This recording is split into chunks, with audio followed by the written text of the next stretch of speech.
পাতার সাইড দাও, পাতার সাইড, পোদের সাইড, এখানে পোদের সাইড দাও। এদিকে এদিকে নাও। সংক্রমণ সবসময় উপর দিক নিতে হয়। 1 কিলো 800, 1 কিলো নিয়ে নিচ্ছি। আরে বাবা এই তো পিছন সাইড নিয়ে নিচ্ছি 1 কিলো। ও পিছন সাইড নিচ্ছে। পুরোটা আমি নেবো। আচ্ছা ঠিক আছে যাও। ওখান থেকে 500 গ্রাম আমাকে দিয়ে দেবে। এটা বললেই তো মেরে যেতে হতো। আরে না 500 গ্রাম তাহলে আমাকে দিয়ে দিও।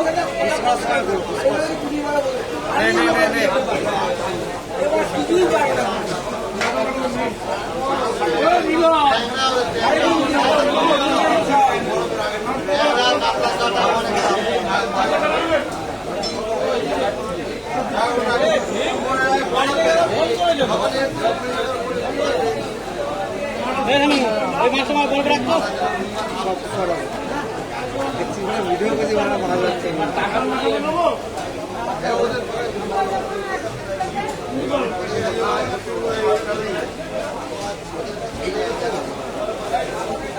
প্লেটেরও একটু তোল।